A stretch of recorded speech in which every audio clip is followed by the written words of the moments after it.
একটি মাত্র উপকরণ দিয়ে যদি আপনি পিঠা তৈরি করেন তাহলে প্রত্যেকটি পিঠাই ফুলকো আর অসংখ্য ছিদ্রযুক্ত হবে আর পিঠাগুলো একদম নরম তুলতুলে হবে। আসসালামু আলাইকুম, আশা করি সবাই ভালো আছেন। আমি আলহামদুলিল্লাহ ভালো আছি। আজকের রেসিপিতে থাকছে চিতই পিঠা। আর পারফেক্ট পিঠা কিভাবে তৈরি করবেন সেই রেসিপি আমি আপনাদের সাথে শেয়ার করব।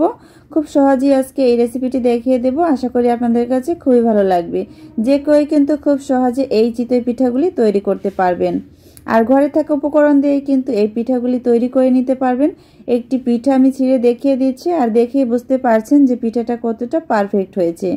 আজকের এই রেসিপি যারা ইউটিউব চ্যানেল থেকে দেখছেন তারা চ্যানেলটি সাবস্ক্রাইব করবেন, আর যারা ফেসবুক পেজ থেকে দেখছেন পেজটি ফলো করে নিয়মিত আমার পেজের পাশে থাকবেন। আর দেখেই বুঝতে পারছেন যে পিঠাগুলি কতটা নরম তুলতুলে হয়েছে। তো ভিউয়ার্স, চলুন দেখে নিই আজকের এই পিঠাগুলি আমি কিভাবে তৈরি করেছি। পিঠা তৈরি করার জন্য এখানে নিয়েছি আমি 2 কাপ পোলাওয়ের চাল, আর চালটা আমি 3 থেকে 4 ঘন্টা ভিজিয়ে রেখেছিলাম। এরপরে পানি ঝরিয়ে নিয়েছি। আর এখানে নিয়েছি 1 কাপ নারকেল কোড়া। একটি উপকরণ হচ্ছে নারকেল কোড়া। এই নারকেল কোড়াটা দেওয়ার কারণেই কিন্তু পিঠাগুলি ফুলকো হবে আর খেতে খুবই ভালো লাগবে। এই যে চালটা আমি ব্লেন্ডারে জারের ভিতরে নিয়ে নিচ্ছি, আপনারা চাইলে কিন্তু এটা শিলপাটায় বেটে নিতে পারেন। এরপরে দিয়ে দিলাম নারকেল কোড়া, স্বাদমতো লবণ, আর কুসুম গরম পানি দিয়ে দিচ্ছি এখানে 2 কাপ দিয়ে এখন এগুলিকে খুব ভালোভাবে ব্লেন্ড করে নিয়েছি। এই যে এর ঘনত্বটা আমি আপনাদেরকে দেখিয়ে দিচ্ছি, ঠিক এরকম হয়েছে এর ঘনত্বটা। এখন একটি মিক্সিং বোলের ভিতরে গোলাটা নিয়ে নিব। এরপরে সামান্য পরিমাণে আরেকটু লবণ দিয়ে দিয়েছি। এখন নেড়ে খুব ভালোভাবে মিক্স করে নিব। এখানে পানি দেওয়ার আর কোনো প্রয়োজন নেই, যে পরিমাণ পানি দিয়েছি আমি এটাই কিন্তু এখানে যথেষ্ট হয়েছে। আপনারা চাইলে চালের পরিমাণটা এখানে বাড়িয়ে দিয়ে আরও বেশি পরিমাণে কিন্তু পিঠা তৈরি করতে পারেন। এতে করে নারকেলের পরিমাণটা একটু বাড়িয়ে দিতে হবে। এই যে এখন আমি পিঠাগুলি তৈরি করে নিব। চুলায় একটি সাজ বসিয়ে দিয়েছি, লোহার সাজ। আর সাজটাকে লবণ, পানি আর তেল দিয়ে সুতির কাপড় দিয়ে মুছে নিয়েছি। এতে করে পিঠা তৈরি করার পরে প্রত্যেকটি পিঠাই খুব সুন্দরভাবে উঠে আসবে। এই যে গোলাটা দিয়ে দিয়েছি, এখন ঢাকনা দিয়ে ঢেকে 3 মিনিট অপেক্ষা করব। 3 মিনিট পরে আমি ঢাকনাটা খুলে নিয়েছি। আর দেখুন পিঠাগুলি কত সুন্দরভাবে ফুলকো হয়েছে আর অসংখ্য ছিদ্রযুক্ত হয়েছে। এখন আমি এই পিঠাগুলি উঠিয়ে নিব।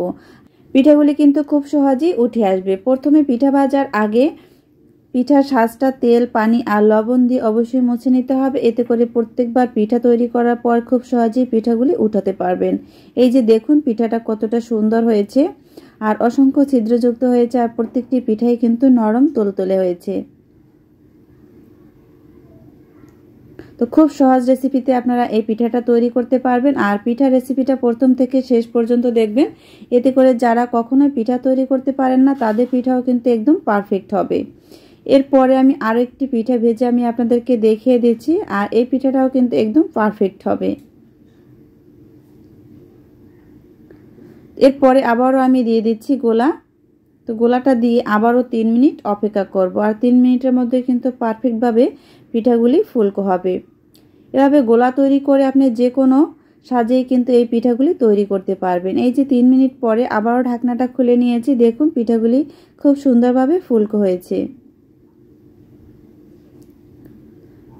এখন আমি এই পিঠাগুলি উঠিয়ে নিব। আর পিঠাটা আবারও দেখিয়ে দিচ্ছি, দেখুন পিঠার কোনো অংশই কিন্তু পোড়া লাগেনি, একদম পারফেক্ট আর ফুলকো হয়েছে। এভাবে করে আমি প্রত্যেকটি পিঠাই ভেজে নিব।